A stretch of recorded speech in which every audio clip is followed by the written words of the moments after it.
Diálogo en Panamericana. Una producción del Departamento Periodístico de Panamericana en su mejor estilo.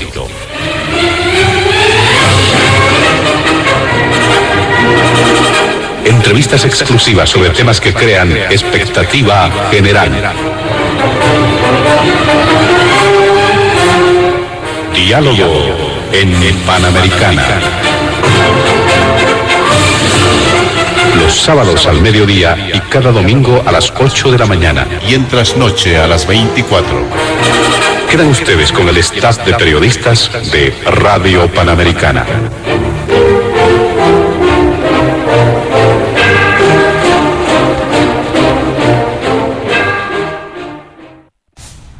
¿Cómo están, amigos de todo el país? Bienvenidos a Diálogo en Panamericana.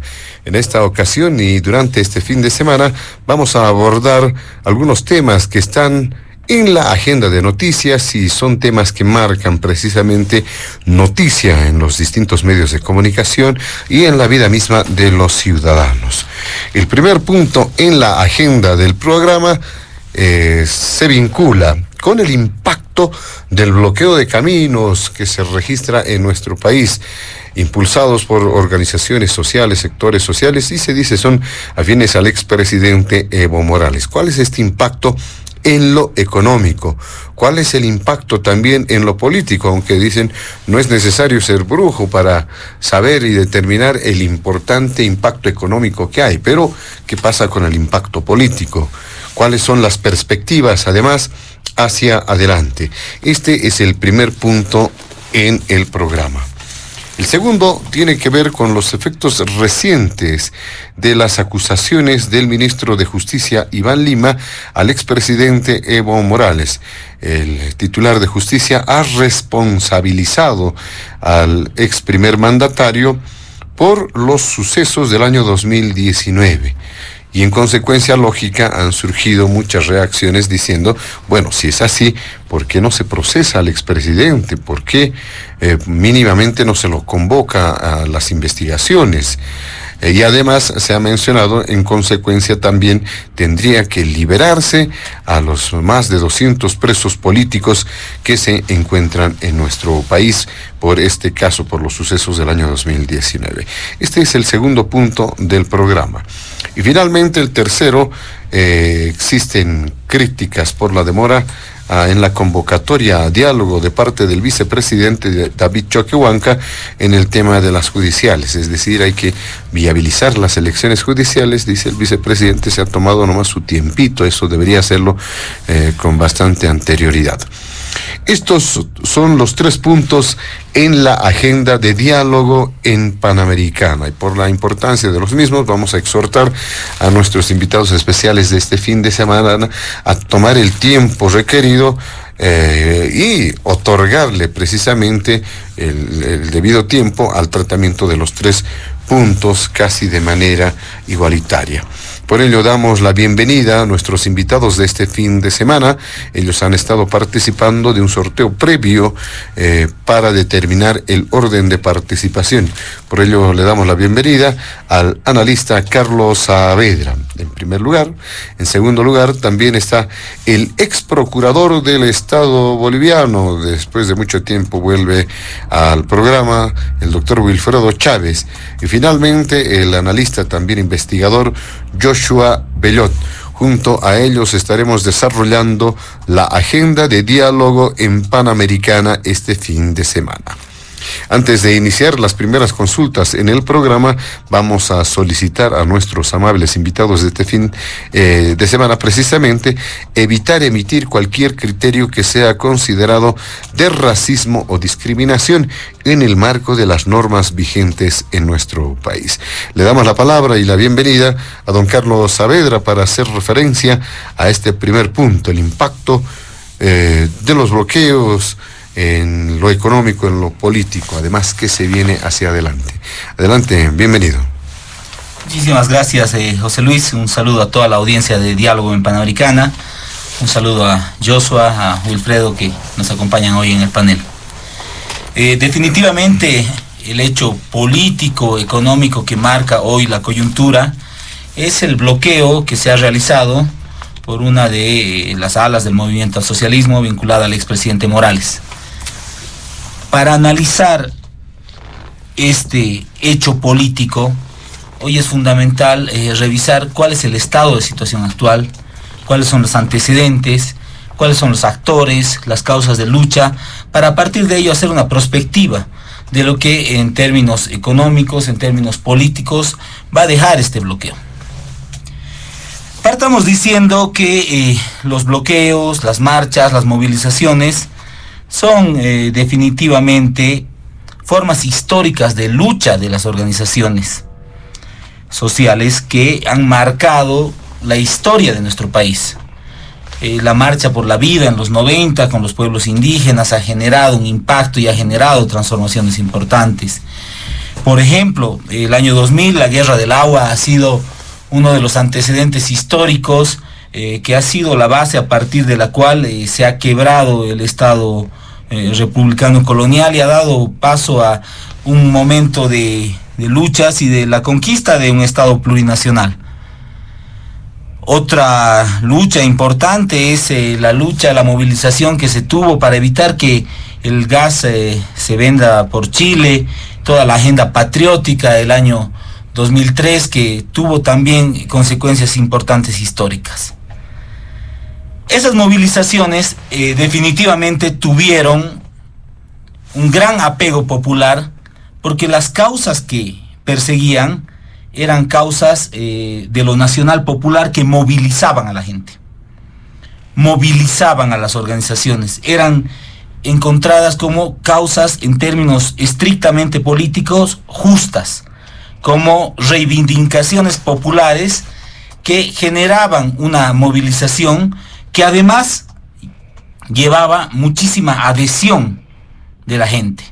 Entonces, definitivamente, esas movilizaciones contaron con un gran apego popular, contaron con movilizaciones y terminaron logrando conquistas históricas para el país. Por mencionar simplemente esas recientes que hubo hace algunos años.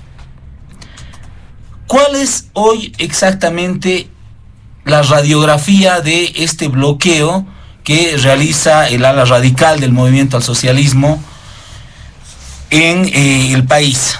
Se anunció, además, ya hace algún tiempo, cuando hubo el Congreso de la CESUD-CB, un primer bloqueo. Ese primer bloqueo se suspendió. En la fecha indicada para realizar ese bloqueo, se suspendió por segunda vez. Se anunció que luego del Congreso de la Ocaña se iba a hacer el bloqueo y se volvía a suspender, ¿no? Y después de la sentencia constitucional del 29 de diciembre, se volvió a organizar el ala radical del MAS y se volvió a generar el anuncio de bloqueo, y esta vez se inició un bloqueo que inicialmente se planteaba nacional. La primera pregunta: ¿hoy el bloqueo es nacional?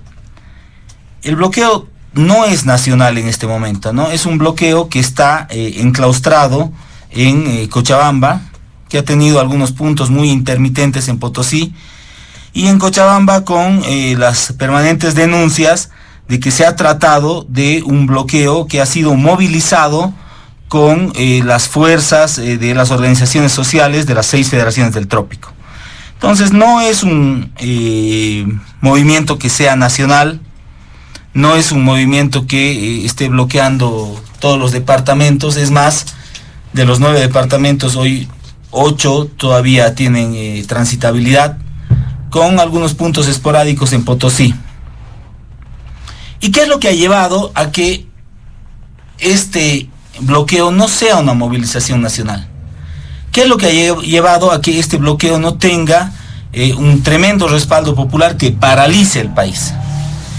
Lo que ha llevado a esto en el análisis que se realiza es que se ha identificado que no hay una causa de lucha colectiva, ¿no?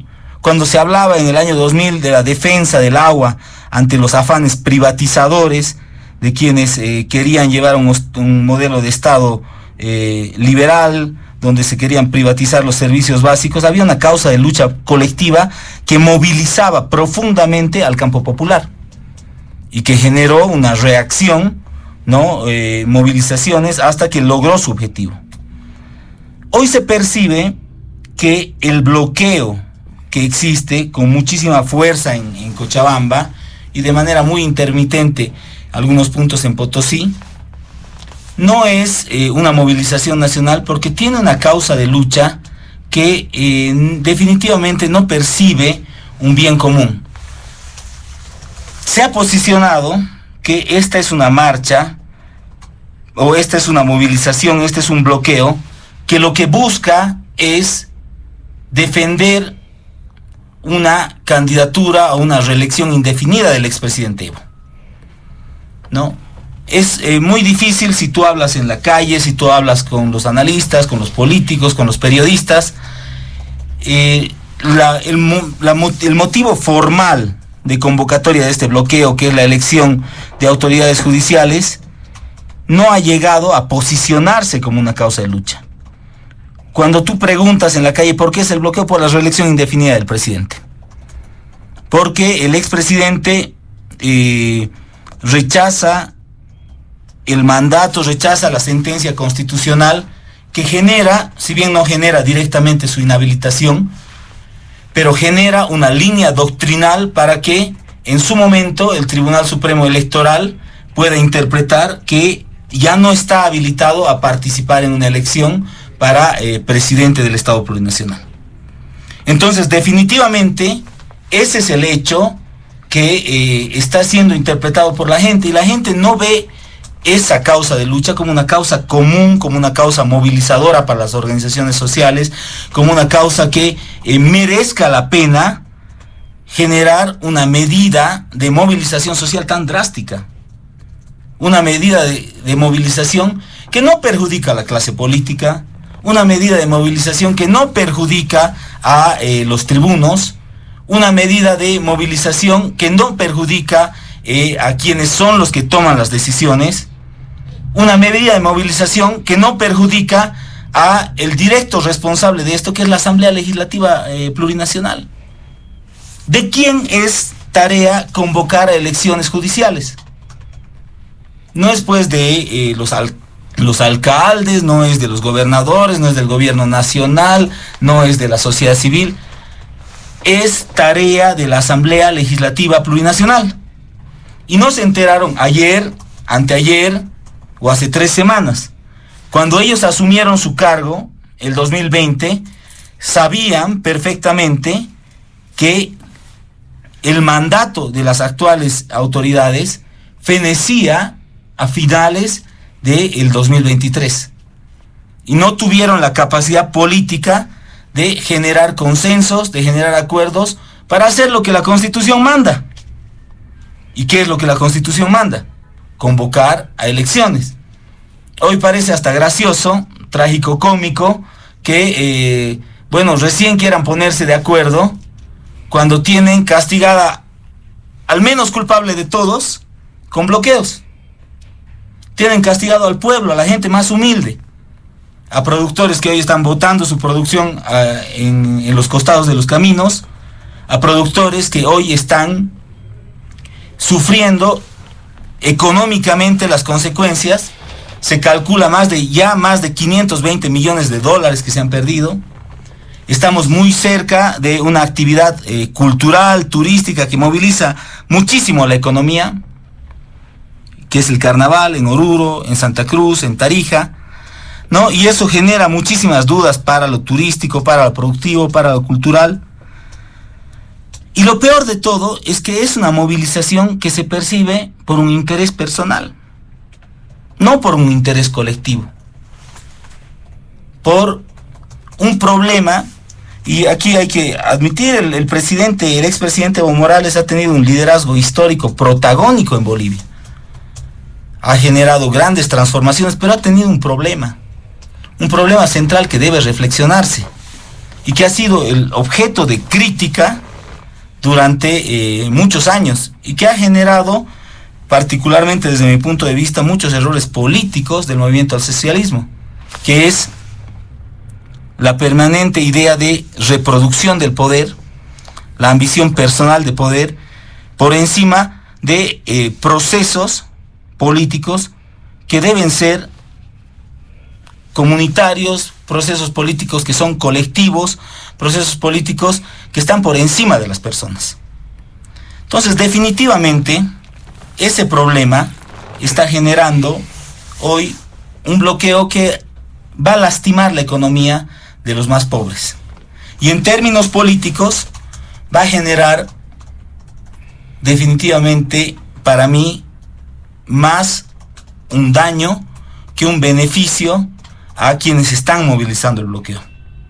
Porque no se comprende esta como una medida por justicia social, no se comprende esta como una medida de transformación colectiva para los bolivianos, sino que esta es una medida que se ha entendido como estrictamente política. Y creo que hoy lo que demanda el contexto son otras cosas. Entonces creo que esa primera reflexión es importante porque este bloqueo puede generar un punto de inflexión, un punto de quiebre en lo que significa la configuración política de el escenario en Bolivia. Muy bien, le agradecemos al analista Carlos Saavedra. Le damos la palabra ahora al doctor Wilfredo Chávez, como ex procurador. ¿Qué dice respecto a este primer punto del programa, el impacto económico y político del bloqueo? Adelante, bienvenido. Muchas gracias, saludo al país. En este sábado 27 de enero, pues es un gusto compartir con usted, José Luis, con Carlos y con Joshua este panel. Tenemos que indicar que el pueblo movilizado a través de su pacto de unidad, luego de una serie de procesos jurídico-políticos que se han dado en el país, ha tomado la decisión de llevar adelante la última medida en defensa de la Constitución y la democracia, que es el bloqueo nacional de caminos. Por experiencia todos sabemos que un bloqueo nacional de caminos no empieza bloqueando los 9 departamentos. Gradualmente el bloqueo va creciendo y es lo que ha ocurrido justamente en estos días con el crecimiento del bloqueo ya a varios departamentos.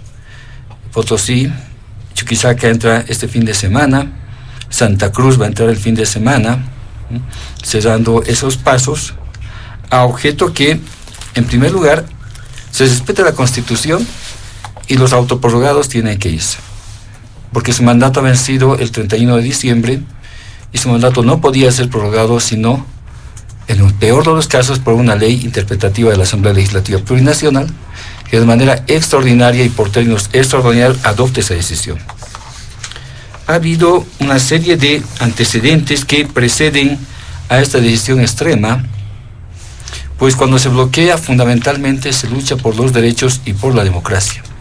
El último bloqueo nacional de caminos en el que hemos participado hacia el año 2020, entre julio y agosto, y particularmente puedo dar fe porque he estado comprometido con esa causa por la democracia en contra de una dictadura. El bloqueo era para que no se prorrogue la dictadura de Yanine Áñez y le ponga fecha a las elecciones. Otra vez la prórroga, como mandato del pueblo para impedir la inconstitucionalidad y la ilegalidad. Y exactamente ocurre acá lo mismo. Estos magistrados, particularmente el Tribunal Constitucional, se han dado la tarea con un pacto directo con el gobierno, que ahora los defiende a ultranza, de bloquear en diversas ocasiones, desde la convocatoria del 27 de marzo del año pasado, es decir, se ha tomado a tiempo para que el pueblo entienda la convocatoria. Se ha tomado de manera responsable la convocatoria. Estos magistrados han sido elegidos con las mismas bases que estaba convocando el 27 de marzo de 2023, hace ya casi un año.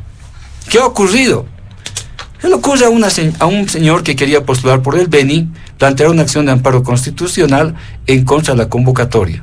Casualmente ese señor es el suplente, se llama Miguel Ángel Balcázar, es suplente, magistrado suplente del magistrado Gonzalo Hurtado también del Beni. Pero era funcionario del Ministerio de Justicia, pero me confundí. Planteé el amparo ante el vocal, que sí es el suplente de Gonzalo Hurtado del Beni. Gonzalo Hurtado es la persona que ha leído un comunicado que no es nada vinculante para avalar el gobierno de facto de Yanine Áñez ese 12 de noviembre. Ese es Gonzalo Hurtado, que se prorroga ahora. La componenda tiene lugar, le dan curso al amparo y el expediente en tiempo récord es sorteado el 3 de mayo del año pasado y se lo guardan el expediente. Pero ya habían logrado el propósito de boicotear la convocatoria de elecciones. Primera actuación. La segunda convocatoria de elecciones judiciales el 20 de abril del año 2023. La Asamblea convoca con resolución 7/2223. El 24 de abril, el diputado por el Beni, esta vez también, para que vea cómo actúa la derecha, ya sea del gobierno, sus funcionales, o en este caso de Creemos, plantea una acción de inconstitucional abstracta en contra de la selección de la convocatoria y el reglamento de preselección y pide la aprobación de todo por 2/3, cuando en la práctica constitucional de 2 elecciones anteriores esto no había ocurrido. Se rompe una tradición constitucional que es muy importante cuando se lleva a agenda y se conoce el derecho constitucional y parlamentario.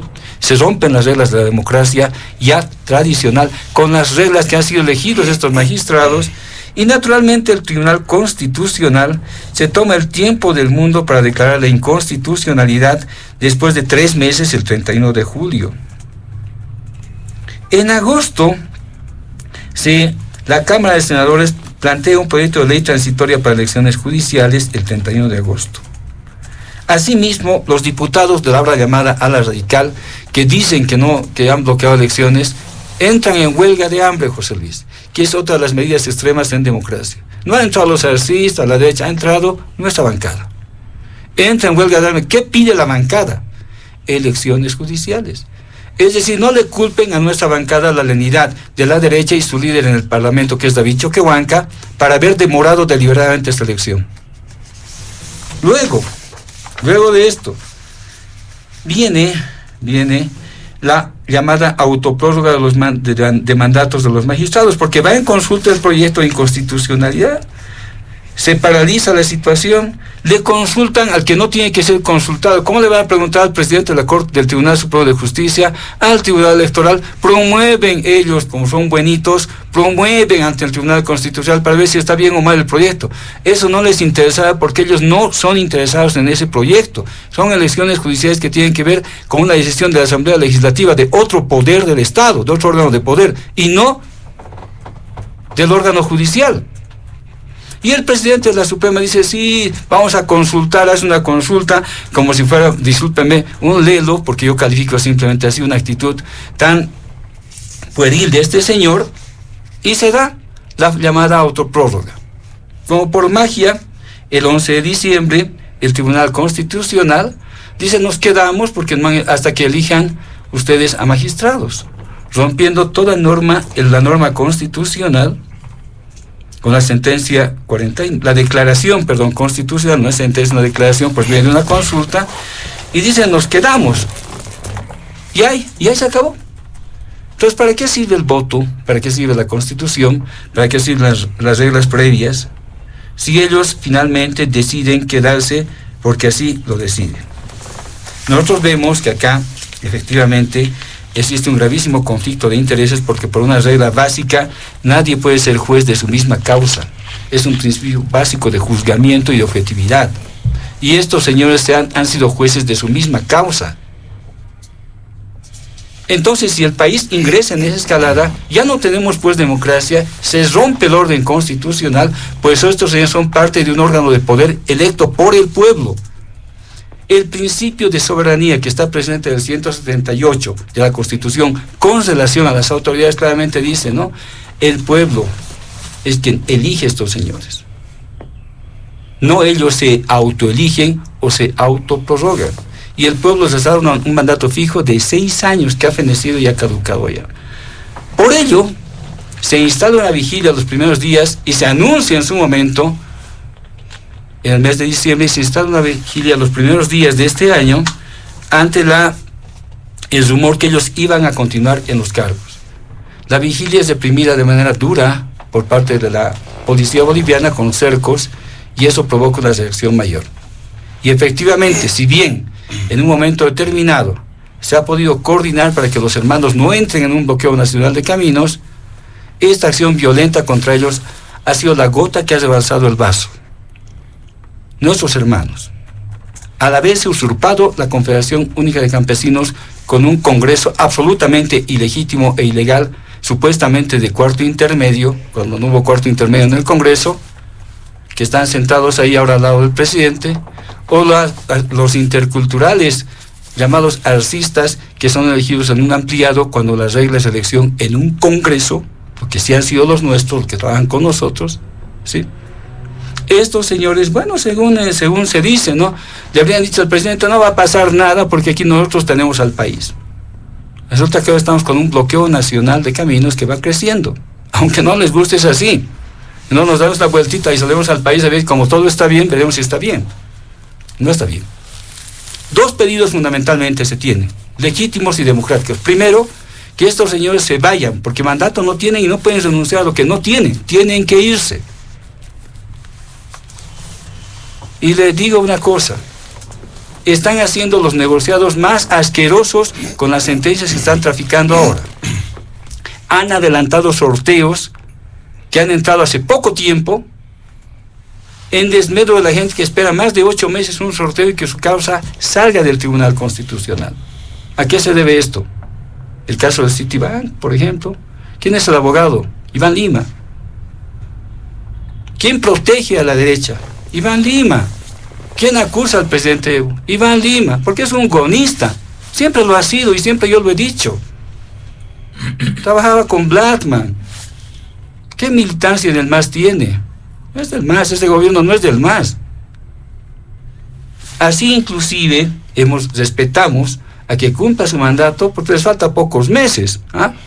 Ya no contamos, el tiempo está en retroceso, para ellos están desesperados, no somos el pueblo, estamos en las calles y no nos preocupamos por eso, pero sabemos que se van a ir el 8 de noviembre del siguiente año.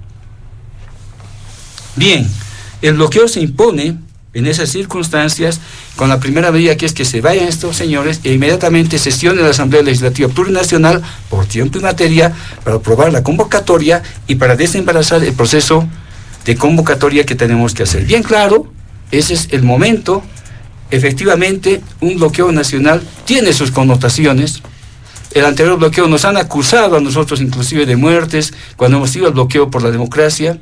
Nos han llevado a la Corte Penal Internacional. La Corte Penal Internacional ha rechazado absolutamente, el fiscal de la Corte Penal, las acusaciones que actualmente están en la misma boca de los miembros del gobierno y de sus analistas. En la misma boca. Y sabemos que los resultados van a venir luego. El bloqueo está permitido, ya en el caso Colombia, la CIDH ha dado las reglas del bloqueo y sabemos que estamos actuando legítimamente los hermanos en este bloqueo justo que pedimos para recuperar la democracia para el pueblo boliviano. Perfectamente, muchas gracias, doctor Wilfredo Chávez. ¿Qué dice don Joshua Bellot en este primer punto del programa? ¿Qué elementos se deben destacar? Adelante, bienvenido. Gracias, José Luis, muy buenas tardes, un saludo a todos los que trabajan en Panamericana y por supuesto también a la población boliviana que escucha el programa en todos los confines de la República. Bueno, también hacer llegar un saludo a los que nos acompañan ahora en el programa, a Carlos Saavedra y a Wilfredo Chávez. Bolivia es un país que por muchos años ha bloqueado su propio desarrollo. Hemos llegado al punto en que se ha justificado de una u otra manera el hecho de perjudicar a los más pobres, como se decía hace un rato, el hecho de boicotear la gestión económica y por supuesto la actividad económica de cada uno de los agentes económicos en Bolivia. Hoy día nuevamente nos sentimos indignados, perjudicados por estos bloqueos, que como decía ocasionan pérdidas económicas, pero lamentablemente es un bloqueo totalmente político, como se decía hace un rato, tampoco hay una reivindicación. Se utiliza el respeto a la Constitución para decir que están bloqueando.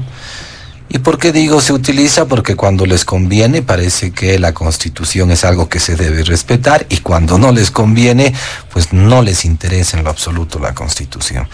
Claramente han habido muchos bloqueos en Bolivia. Creo yo que la mayoría de las veces han tenido objetivos políticos, o algún político ha dirigido estos bloqueos para lograr sus propios objetivos, y nunca el bien común, nunca lo que quería y pensaban los ciudadanos de a pie, que lamentablemente tienen que trabajar y por supuesto muchas veces sin una justa remuneración, porque lamentablemente este modelo económico ha hecho que la mayoría de las familias se empobrezcan. En estos bloqueos ya se han reportado 2 muertos, y probablemente muchos digan que no ha sido debido a los bloqueos, pero claramente no han sido auxiliados a tiempo gracias a los bloqueos, y por lo tanto son 2 muertes que enlutan a las familias bolivianas, pero otra vez pues a nadie le importa, porque los objetivos políticos son más importantes que los objetivos de la propia sociedad, porque nuestros políticos, no solo en la época del movimiento al socialismo, sino también antes, siempre se han servido del pueblo, siempre han creído que los bolivianos somos su ganado, y pues ahí tenemos las grandes consecuencias. En la actualidad hay varios sectores ya movilizados, los transportistas, los primeros, que son los directos perjudicados por este boicot a la economía, pero debemos reconocer pues que estamos en un momento muy especial. Probablemente otras propuestas en el contexto histórico en las que se ha vivido podían estar más o menos justificadas. Creo que ahora es una desfachatez lo que se está haciendo, es una burla, es una falta de respeto con la población, porque lamentablemente los 17 años del modelo económico impuesto por el movimiento al socialismo ha dejado a los ciudadanos en la pobreza. Se dijo que hemos vivido un momento de auge en la economía. Desde mi percepción, creo que nunca Bolivia ha tenido un auge, porque lamentablemente a lo que se ha llamado auge ha sido auge para la casta política, ha sido auge para una oligarquía, y claramente está, o la población misma está ya convencida de que esta economía boliviana simplemente ha funcionado para unos pocos. Hay varias pruebas, y un poco para ver el contexto de por qué este momento es distinto a los otros. El Banco Mundial, por ejemplo, sacó unas cifras sobre pobreza, y nos dicen que el 2012 el 28% de las familias bolivianas vivía con menos de $5,5 al día. En cambio, para el 2022 esta cifra habría aumentado a un 36%. Entonces, las familias bolivianas durante todos estos años nos hemos empobrecido. Además de eso, si nos situamos desde el 2010 al 2022, las familias bolivianas han experimentado una inflación de por lo menos 70%. Esto referido a todos los bienes de la economía, no solamente a los bienes de la canasta familiar, que son calculados con el índice de precio al consumidor. Y esta cifra la obtenemos calculando la diferencia entre el PIB nominal, que ha crecido en un 123% del 2010 al 2022, entre el PIB real, o menos el PIB real, digamos, que ha crecido solo a un 53%. Entonces, las familias bolivianas han sufrido una inflación del 70%, y resulta que los salarios en este intervalo de tiempo solo han crecido a un 21%, lo cual quiere decir que el poder adquisitivo de las familias se ha ido deteriorando paulatinamente, y por eso decimos que el modelo económico se ha agotado, y por eso este momento es crítico, y por supuesto los bloqueos pueden marcar un punto de inflexión, no solo en términos políticos, sino también en términos económicos. Estamos a punto de caernos al abismo en términos económicos, y probablemente estos bloqueos, como además nos amenazan que los bloqueos ahora van a ser nacionales y se van a expandir en todo el territorio, probablemente estos bloqueos pues nos empujen precisamente al abismo, y la economía, pues que ya está mal, se pueda caer del todo ya para este 2024. Nos han dicho que el modelo económico era exitoso, eso lo sabemos todos, pero resulta entonces que las familias bolivianas cada vez consumen menos, que los privados cada vez invierten menos, y los únicos exitosos en el modelo económico pues es todo lo que tiene que ver con el estamento público, con la casta que nos gobierna. ¿Quién ha invertido en este país? El gobierno, la inversión pública. ¿Quién ha consumido en este país? Los del gobierno, los gastos del sector público. Y lamentablemente, como lo he dicho ya varias veces, se han descuidado, no les ha interesado. El 90% de los bolivianos que deben vivir de su trabajo y que encima se encuentran perjudicados por este tipo de eventos. Es importante también decir que nos han metido el discurso de que el auge económico vivido ha sido gracias a las exportaciones de gas, al comercio internacional, pero en los hechos, cuando nosotros calculamos el efecto del comercio internacional como proporción de la riqueza del Producto Interno Bruto, entre el 2006 y el 2022 sabemos que el comercio internacional, en vez de haber aportado al crecimiento, ha reducido su proporción respecto al PIB en un 93%.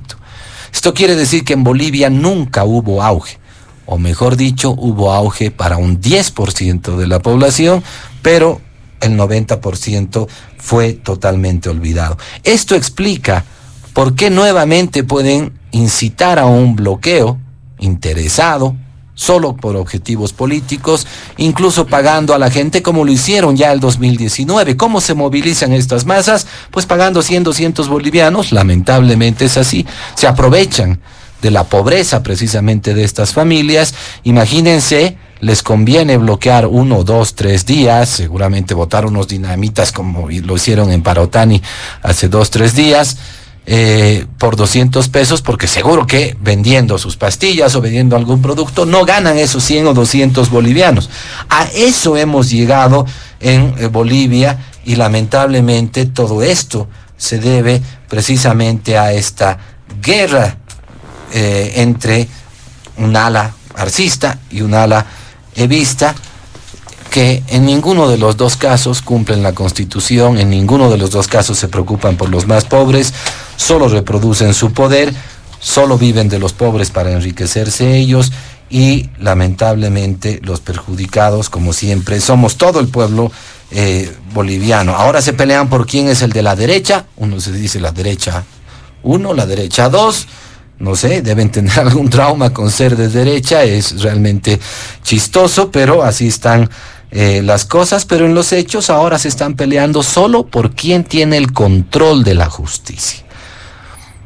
Yo le pregunto al pueblo boliviano, ¿será que si se van estos magistrados, la justicia en algo cambiará para la sociedad? Si hay elecciones de aquí a 2, 3, 4, 5 meses, ¿cambiará en algo la justicia? Yo estoy seguro que el 100% de los ciudadanos bolivianos te dicen no va a cambiar absolutamente en nada. La justicia está podrida estructuralmente y no hay la voluntad política de ninguno de los dos bandos para poder realmente cambiar esta justicia.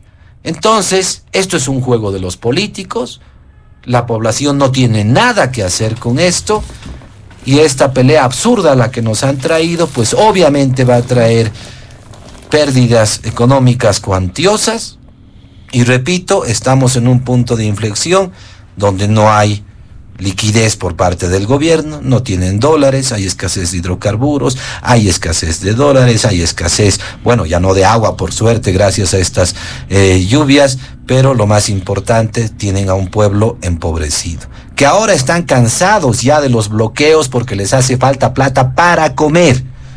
Ese es el gran problema en este momento. Por eso el pueblo no va a perdonar ni al ala arcista, ni al ala evista, porque es un modelo agotado, es un modelo fracasado.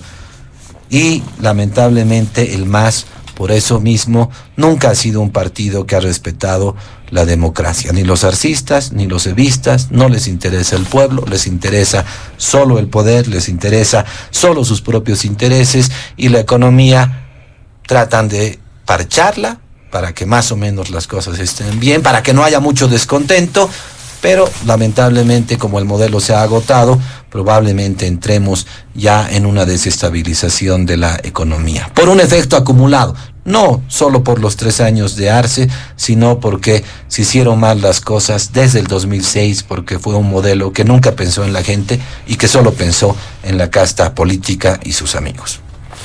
Muy bien, muchas gracias también a Joshua Bellot. Vamos a realizar una segunda ronda, pero tendrá que ser muy brevísima. Les solicitamos a nuestros invitados especiales de este fin de semana para que puedan realizar algunas puntualizaciones, apuntes de lo que ya han mencionado los otros invitados. Muy breve, por favor, ya no el tiempo que han utilizado en la primera ronda. Empezamos nuevamente con usted, don Carlos Saavedra. Adelante. Gracias, José Luis. Siempre es enriquecedor mirar puntos de vista plurales sobre una misma temática, ¿no? Y en este caso yo quisiera que construyamos la hipótesis de si habría hoy un bloqueo de caminos si no se hubiera dado la resolución del TCP que interpretaba la opinión consultiva de la Corte Interamericana de Derechos Humanos, en la que se dice de manera clara que la reelección indefinida no es un derecho humano, y que eso genera línea doctrinal y que en su momento seguramente va a generar una causal de inhabilitación para el expresidente Morales. Yo estoy absolutamente seguro que si no se habría dado esa resolución del Tribunal Constitucional Plurinacional, hoy no habría ningún bloqueo de caminos. Porque el fondo no es pues transformar la justicia, el fondo no es el respeto a la Constitución, sino que hay la defensa de un derecho o de lo que se asume como un derecho constitucional, un derecho personal, una aspiración personal, ¿no?, de una reelección indefinida. El tema central aquí de fondo, más que jurídico, es político. Queremos nuevamente volver a la discusión de si se puede una y otra vez una reelección indefinida. Ese es el tema central de discusión. Ese es el tema central. Y a partir de ese tema, hoy hay un bloqueo de caminos. Y creo que hay que asumir que esa es una medida realmente extrema. Y que si se piensa en la gente, esa es una medida que realmente debería una y otra vez reflexionarse antes de hacer. Ya lo dije en la primera intervención, pero lo repito.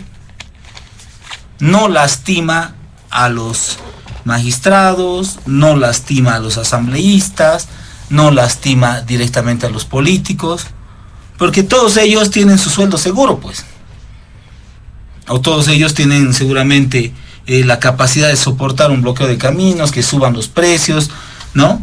Y seguramente no se van a encontrar varados en ningún camino porque se mueven en avión, ¿no? Lastima a los que menos tienen. Todos en este país dicen defender a los más pobres, pero en la práctica defienden sus intereses personales. Y los políticos nos han demostrado que cuando quieren llegan a acuerdos, pues. Que cuando hay beneficios personales, que cuando hay intereses personales, son capaces de llegar a acuerdos. Mire, ¿cómo se ha dado la elección del Senado? ¿Ha habido pues un acuerdo? ¿O no ha habido un acuerdo? Se ha firmado un acuerdo, ¿no? Y no digo que esté mal, ojo, no digo que esté mal, porque creo que también hay que retomar la discusión política de que si la democracia es o no construcción de algunos pactos, de algunos consensos mínimos. No podemos vivir en un país donde por estar en las antípodas del pensamiento no pueda sentarme con alguien en una mesa y discutir y llegar a ciertos consensos mínimos de convivencia. Entonces creo que la reflexión es esa, ¿no? La política no puede estar por encima de los intereses colectivos. Los intereses personales no pueden estar por encima de los intereses de la gente. Y se tiene que pensar muchísimo y realmente estar seguros de una medida tan extrema como un bloqueo de caminos, porque lastima a los más humildes, a los que todos dicen defender, pero en la práctica no se los defiende. Entonces creo que esa es una reflexión que creo que hay que tomarla en cuenta, que creo que hay que anotarla para lo que se pueda venir de aquí en adelante. Muy bien, muchas gracias, don Carlos Saavedra. ¿Qué dice Wilfredo Chávez? Sus apuntes, algunas puntualizaciones sin duda que las tiene. Mire, lo que tenemos es lo siguiente. encontramos que el país y la mayor parte del país ha votado permanentemente por un cambio en el sistema de gobierno, un cambio de la estructura del país y un cambio sustancialmente en la inclusión. Hemos tenido el momento más oscuro de la historia de Bolivia en el golpe de Estado, y quienes han sido funcionarios de ese golpe de Estado en todos los sentidos. La gente que más ha odiado el país ha sido autoridad durante ese golpe de Estado. Y escuchamos los comentarios que nos dicen que el auge ha sido para la casta política, que se paga 100 bolivianos sin ninguna evidencia, mentiras que se han repetido permanentemente por la derecha. Yo sí he visto y se ha filmado que una activista del golpe de Estado peruana pagaba los 200 bolivianos a la gente que trajeron de Santa Cruz y del interior. Eso sí yo he visto. Aquí nos ha mostrado una sola imagen en ese sentido. Entonces, creo que lo que se trata de construir es una situación en la que se enfoca en el hermano Evo Morales, el supuesto beneficiario de esta movilización nacional, cuando el beneficiario es el pueblo boliviano. Aclaro que la opinión consultiva número 28, creado 21, del año 2021, en ningún momento habla de una inhabilitación a las autoridades que están o que han cumplido mandato. Lo que claramente reprime la opinión consultiva es a quienes están en funciones no pueden permanentemente reelegirse en el poder, quienes están en funciones. Y eso no es novedad porque el 168 de la Constitución establece en su parte final que pueden ser reelectas o reelectos por una sola vez de manera continua, es decir, estando en el cargo, concuerda con la opinión consultiva.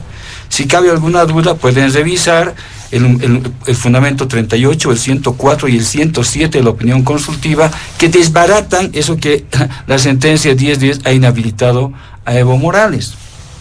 Y asimismo, el tribunal se excede en la sala cuarta al indicar que también se aplica de manera a las autoridades que ya han cumplido los periodos. Eso no establece la Constitución.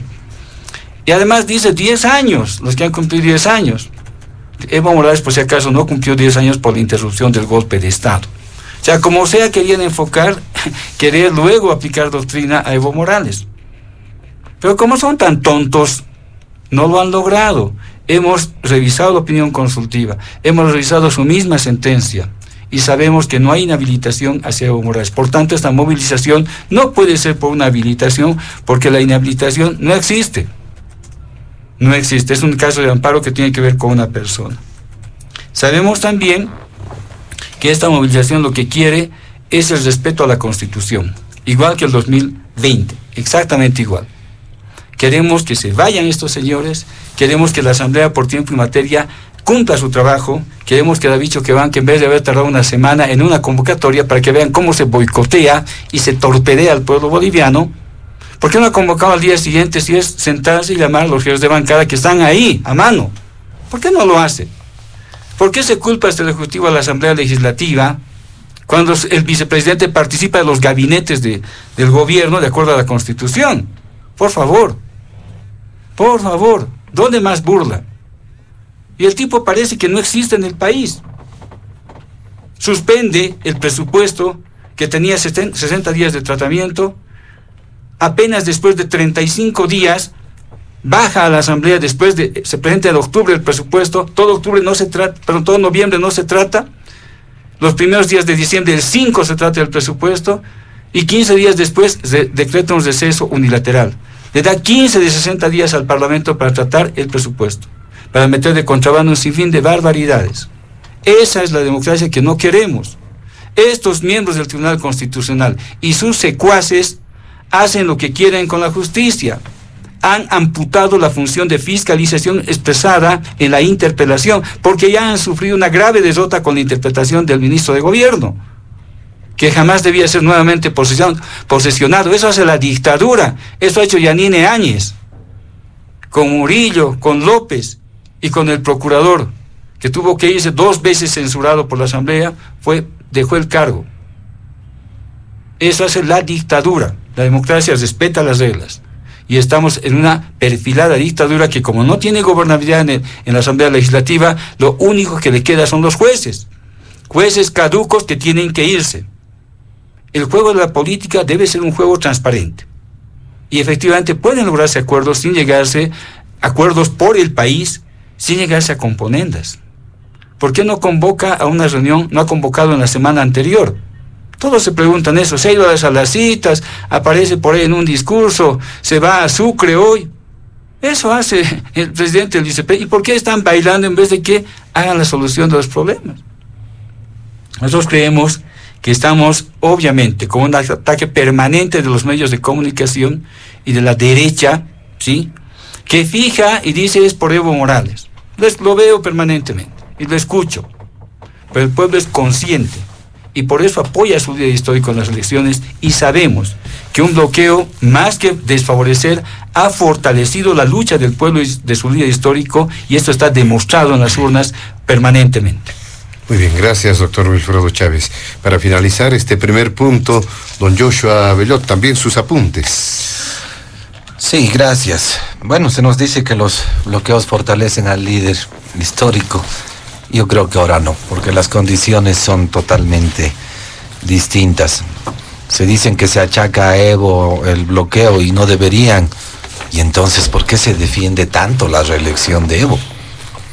O sea, si no es lo importante, ¿por qué se defiende tanto? ¿Por qué se dice en sala que no ha cumplido 10 años de mandato? Evo Morales ha estado desde el 2006, claro. Se han inventado constitución, nuevo presidente, nueva Bolivia incluso. Dando el lujo de querer fundar una nueva Bolivia, y nos dicen no ha cumplido 10 años. Él ha estado desde el 2006 y si sabemos sumar y restar, ha estado muchísimo más tiempo. Se justifica que la Constitución no dice una cosita, dice otra cosita y no sé qué, los detalles. Y no se dice que Evo Morales incumplió un referéndum. Está en la Constitución que puedes votar a la basura la Constitución y quedarte las veces que quieras y no hacer caso al mandato del pueblo de un referéndum. ¿Cómo van a justificar eso? Yo quisiera oír eso, realmente, que alguien me justifique y me diga, Evo Morales puede, y porque a él no le interesa la Constitución, y si el pueblo le dice no, él se reelige igual, porque así es. Eso es dictadura. Eso es desoír a la Constitución política del Estado. Eso es que no le interesa al pueblo, le interesa sus propios intereses. ¿No ve? A eso hemos jugado durante todo este tiempo. Por eso decía hace rato, el modelo económico es exactamente lo mismo, solo para favorecer a algunos. ¿Cuándo se ha pensado en el pueblo? Tenemos empresas públicas a pérdida, tenemos un déficit público ya por muchísimos años. Todo eso y este gran aparato burocrático estatal se ha logrado gracias a la plata del pueblo y a la expoliación de los recursos naturales que también pertenecen al pueblo. Y por eso ahora el pueblo no tiene para comer y a nadie le interesa. Y hay que bloquear al pueblo y encima hay que amenazar que otra vez nos van a querer dejar sin alimentos. Si estuviéramos en la época de COVID, nos dejan sin oxígeno para matarnos. Y claro, son las reivindicaciones. ¿De quién? De los políticos. Y de sus intereses, solo políticos y solo para ellos. Me indigna lo que pasa en el país y lo que ha pasado durante todo este tiempo. Y lamentablemente, pues el pueblo también callado, castigado, humilde. Y no somos capaces de pensar en alternativas para el país. ¿Cuándo vamos a devolver esa riqueza a los más pobres?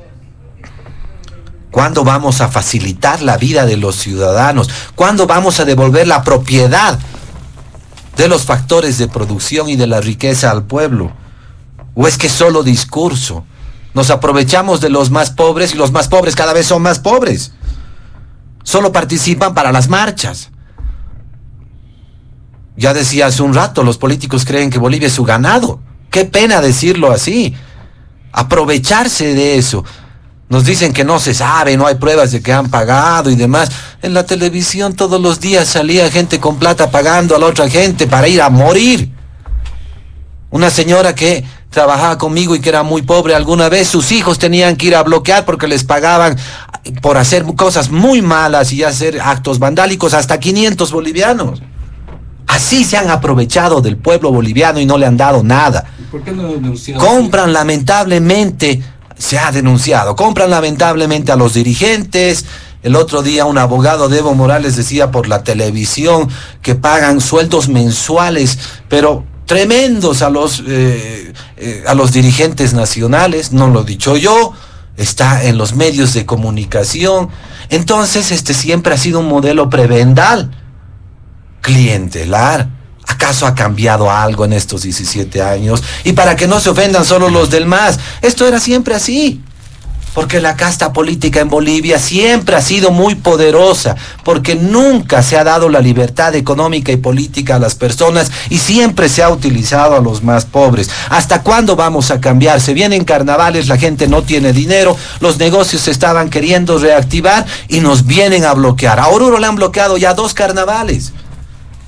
Y por supuesto la gente que ha invertido no ha podido recuperar su plata. Y ahora nos quieren hacer lo mismo. Qué pena que mi Oruro esté callado, qué pena que la AFO no diga que esto está mal y proteste y pidan levantar estos bloqueos al gobierno, por supuesto, y a los que están bloqueando. Bien, muchas gracias, don Joshua Bellot. Nos vamos rápidamente al segundo punto de diálogo en Panamericana. También ha generado bastante polémica, ha generado muchas reacciones. Los criterios que se han difundido también en medios de comunicación de parte del ministro de Justicia, Iván Lima, quien responsabilizaba al expresidente Evo Morales de los sucesos del año 2019, que es de conocimiento público. Hubo un levantamiento popular. En este levantamiento popular, precisamente, hubo movilizaciones en todas las capitales del país y esto ha derivado en la renuncia del expresidente Evo Morales, del exvicepresidente Álvaro García Linera y varias otras autoridades, presidentes del Senado, también de la Cámara de Diputados. Y posteriormente se ha registrado la asunción a la presidencia de Yanine Áñez. Este hecho ha sido considerado posteriormente como una práctica o un hecho denominado del golpe de Estado, que ha abierto procesos, golpe 1, golpe 2, por el cual además la señora Yanine Áñez, la expresidente del país, está detenida. Con las acusaciones del ministro de Justicia, Iván Lima, se tendría que establecer responsabilidades también en el expresidente Evo Morales. Mínimamente se dijo, se tendría que investigar, tendría que ser convocado a las investigaciones, porque hasta ahora eso no ha sucedido. En cualquier hecho delictivo, siempre se convoca a la víctima y los presuntos victimarios. En todo caso, esto no ha ocurrido, pero además se ha mencionado, si esto es así, si Evo Morales es responsable, tendría que liberarse incluso a los más de 200 presos políticos. Vamos a darle la palabra inicialmente a don Carlos Saavedra para hacer referencia a este segundo punto del programa. Adelante en este segundo punto. A ver, definitivamente hay que analizar lo que pasó en el 2019 y este análisis tiene distintas aristas, ¿no? Pero el primero, con el que quiero ser categórico, que además ha sido respaldado por distintos informes de la CIDH, es que el 2019 ha habido masacres, ha habido ejecuciones sumarias, ¿no? Ha habido exceso de la fuerza pública y ha habido muertos por temas políticos, ¿no? Y están los nombres y apellidos de los muertos. Ese es un hecho fáctico. Y la responsabilidad jurídica de ese hecho violento, yo creo que tiene que recaer exclusivamente con quienes firmaron un decreto que le daba carta blanca a las fuerzas públicas para masacrar al pueblo, ¿no? Ese fue un hecho muy grave, ¿no? Y ese hecho, tengas la posición política que tengas, creo que es ineludible. Entonces, en términos jurídicos, creo que hay responsables, y son las personas, yo diría 2, las que intelectualmente han generado ese instrumento político, y también las que han ejecutado esas órdenes que han derivado en muerte, en luto y en dolor. Eso para ser categórico. Pero también creo que hay que hacer una profunda reflexión, ¿no? Y creo que el movimiento al socialismo tiene la obligación de hacer una profunda reflexión de qué es lo que pasó el 2019 y qué es lo que llevó al 2019. Y ahí no hay 2019 si no hay 2016, si no hay 21 de febrero. No hay 2019 si no hay 2016. Y yo recojo palabras que se han dicho en esta mesa. ¿Para qué sirve el voto? ¿Para qué sirve la Constitución? Porque cuando se viola el voto y se viola la Constitución ya no hay democracia, ya no hay orden constitucional. Y yo concuerdo plenamente con eso.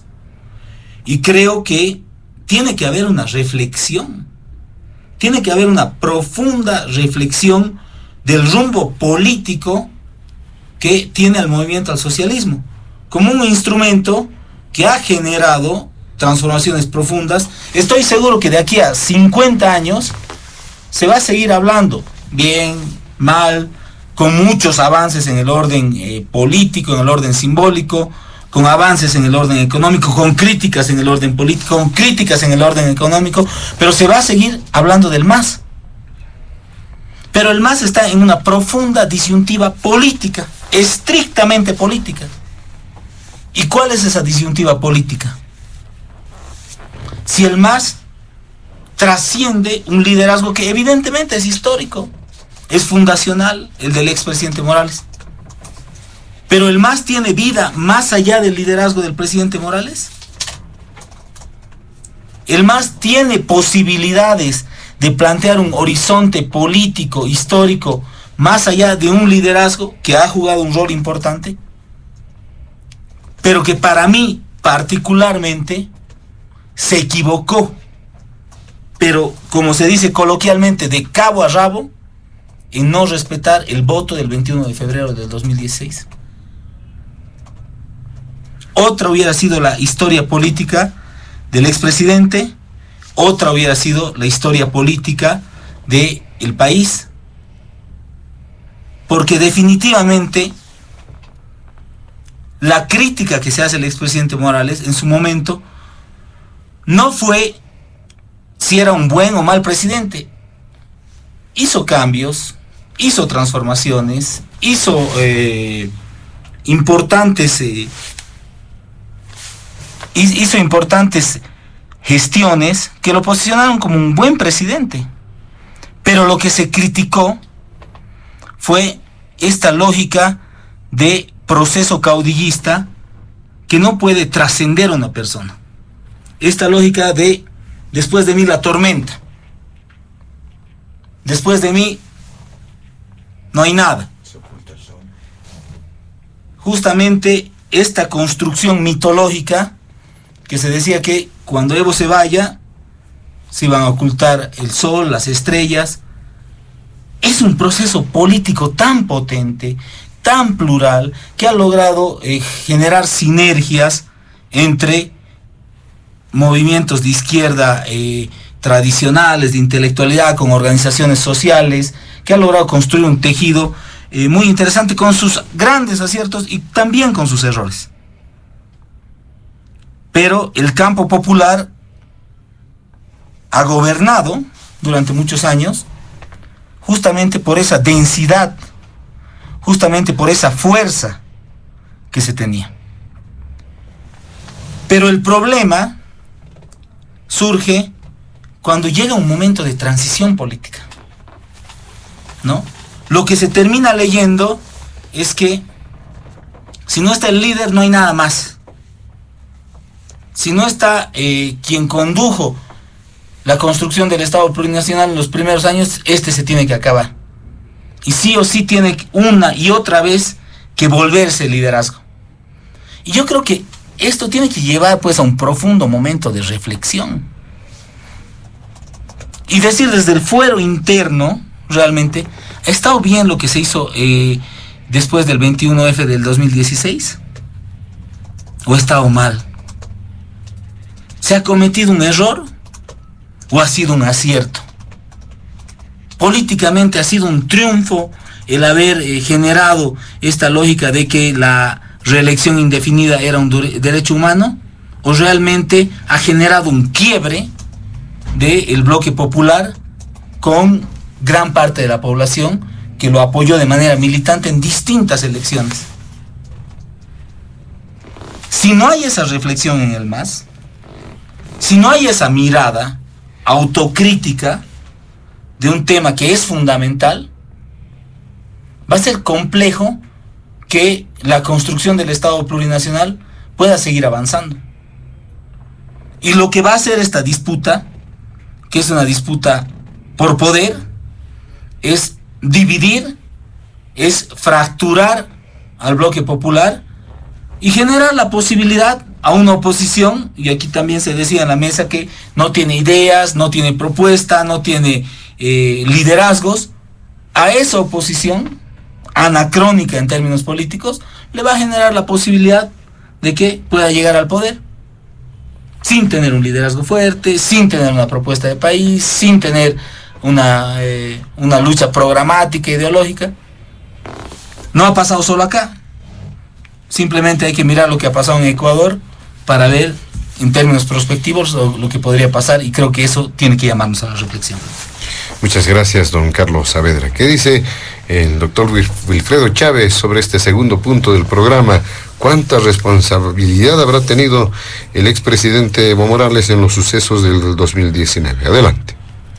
Bueno, el tema es los efectos de las acusaciones que hace Iván Lima como ministro de Justicia, endilgando la responsabilidad de todo, poco más, al expresidente Evo Morales. Y esta es una situación que realmente va contra todo lo que se ha actuado en la gestión actual del gobierno de Luis Arce, entiendo yo, con la venida del GIEI, de este grupo interdisciplinario de expertos internacional, de la OEA, y que desconoce las consecuencias del informe que ha evacuado en julio del año 2021 este grupo, en el que claramente se da cuenta de los responsables jurídicos y políticos del hecho. En la página 17 hacia adelante del informe se puede recrear la situación del país, y luego hacia adelante se puede verificar a quién el grupo, el GIEI, le otorga responsabilidades al Estado a través de quienes estaban en el mando en ese entonces. No hay duda que ha sido así. E Iván Lima sale ahora con una situación locuaz propia de una persona inestable, porque creo que realmente necesita un psicólogo. Este señor cada vez cambia de actitudes, ¿no? Y más que tal vez un psicólogo, un psiquiatra, ¿no? Porque no hay otra explicación a la actitud, porque salen a desmentirlo sus propios colegas, el ministro de Defensa, el procurador, todos salen a desmentirlo Iván Lima, pero sigue en el gabinete. Entonces tiene la confianza del presidente y ha actuado bajo órdenes de Luis Arce. Si se dice ahora quienes han apoyado que vaya a una reelección, en primera fila estaban justamente Luis Arce y David Choquehuanca, porque eran ministros de Evo Morales. Han estado en campaña, estaban en departamentos como responsables. ¿Qué nos vienen a decir ahora que la responsabilidad es de Evo Morales como tal? Yo creo que hay dos cosas acá. Primero, bueno, yo personalmente no estaba en la gestión de gobierno de ese entonces, pero lo que he visto desde afuera es que efectivamente ante un referéndum, no se toca el referéndum, realizan un mecanismo alterno, te puedo decir así porque efectivamente lo he visto así, basado en dos precedentes que se han dado a nivel latinoamericano antes de la opinión consultiva 28-21, en los que el sistema permitió, yo no lo hago, por si acaso deslindo, el sistema reconocía implícitamente que era un derecho humano de acuerdo al artículo 23 del Pacto de San José.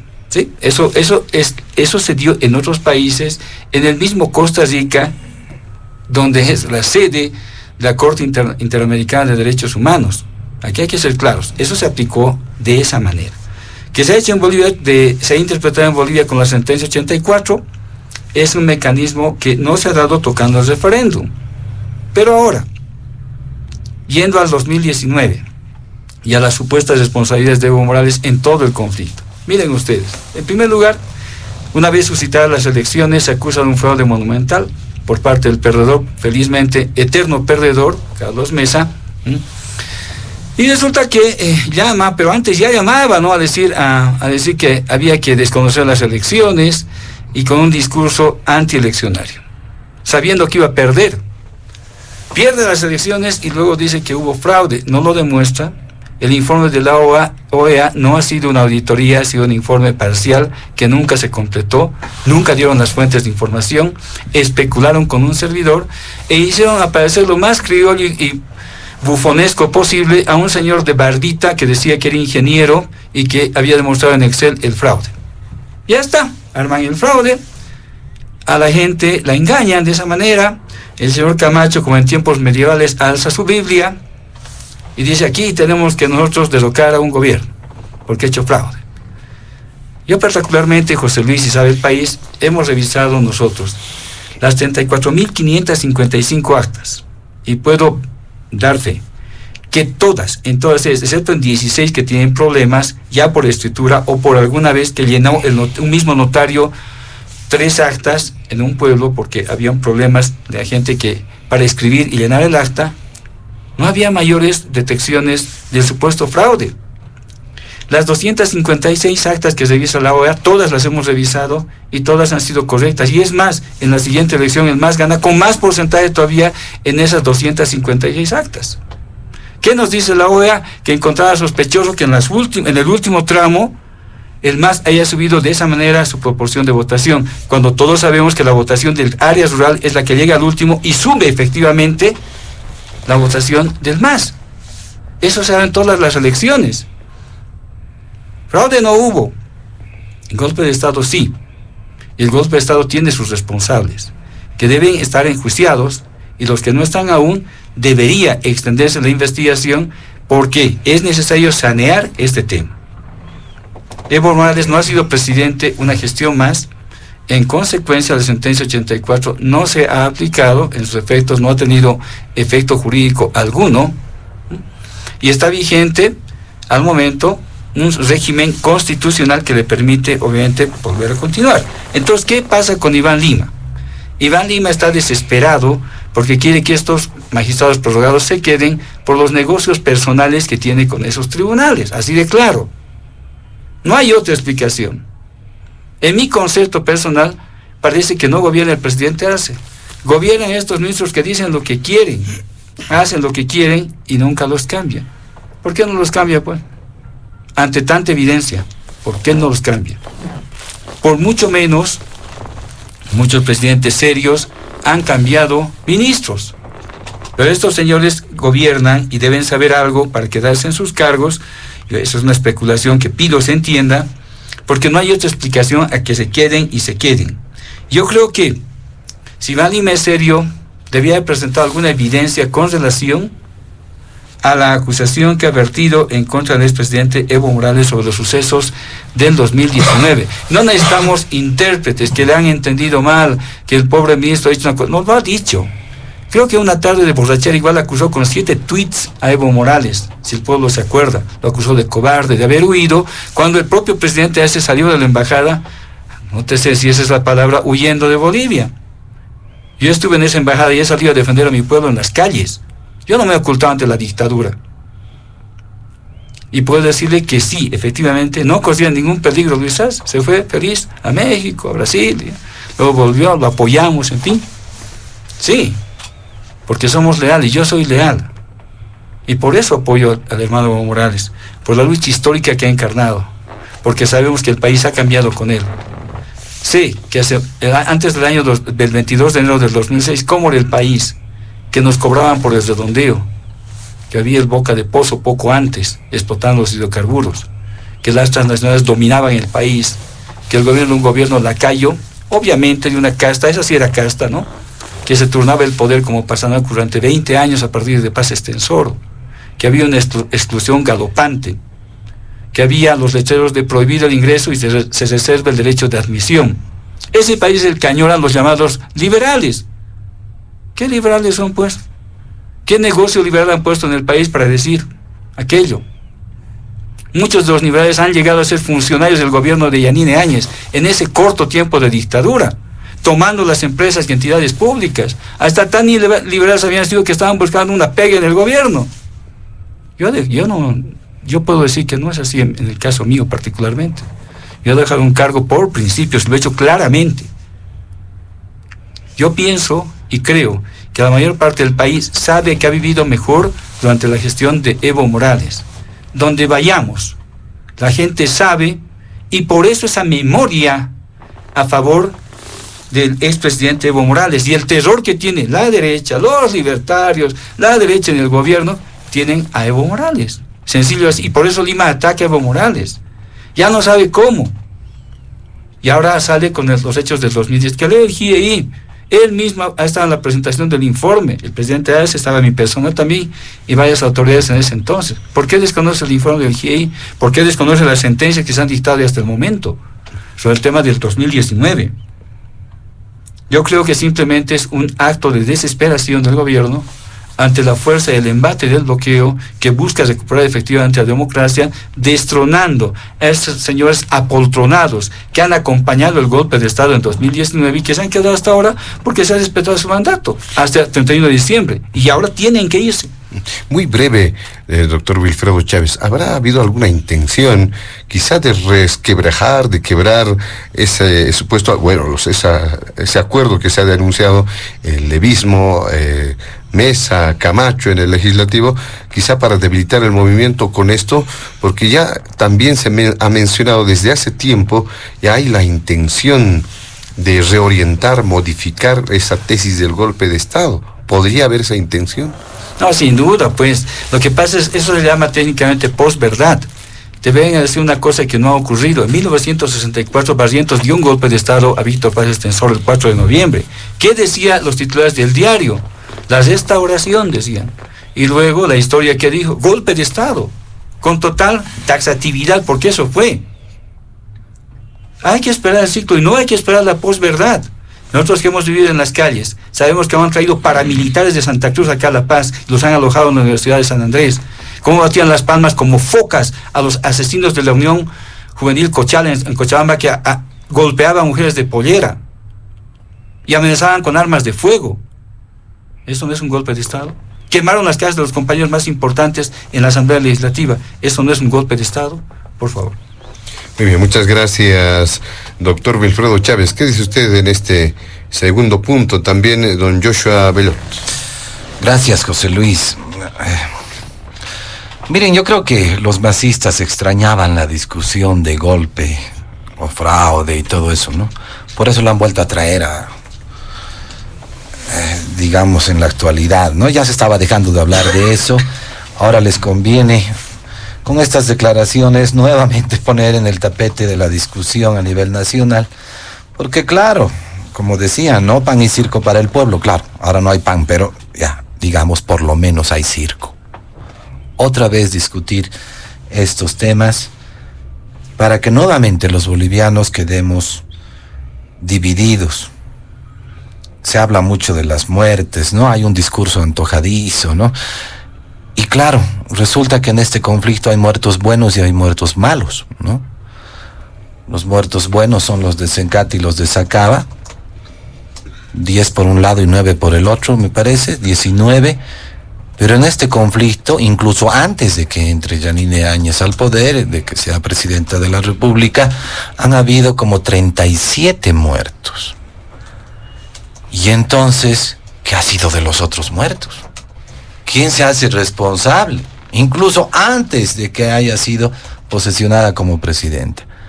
Claro, entonces resulta que solo uno son los muertos buenos y los muertos malos no importa. Cuando estaba Evo Morales todavía de presidente ya hubo muertos. Pero ¿quién es el responsable entonces de esos muertos?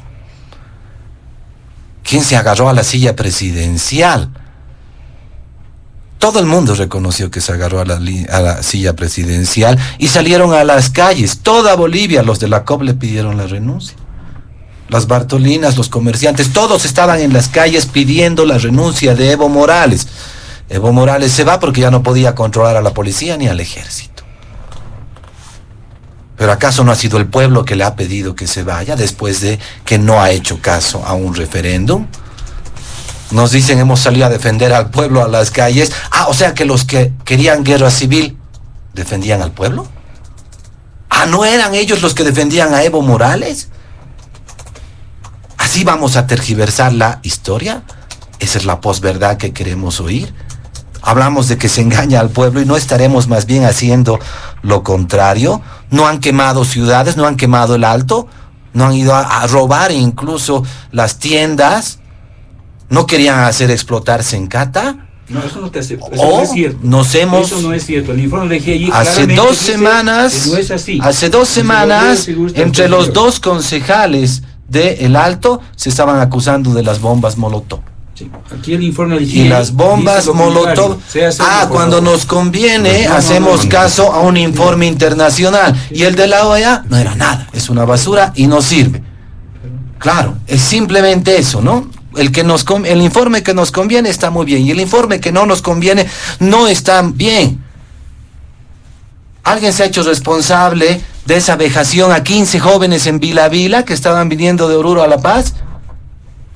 Incluso ha habido acusaciones de que violaron a 2 chicas. ¿Alguien se ha hecho responsable? Yo estaba ahí recibiendo a las ambulancias con los vidrios rotos, Pero llenos de por eso tenemos sangre, aquí para trabajar, pues. llenos Te han de pagado con una sangre. pega de Perdón, ¿Cómo es perdón. posible? Enseguida va a tener la opción de Pero responder. Yo he visto cómo han Enseguida va a hecho tener eso. opción. ¿Cómo va a ser mentira si yo he visto cómo han llegado esas ambulancias? Los francotiradores, están los videos.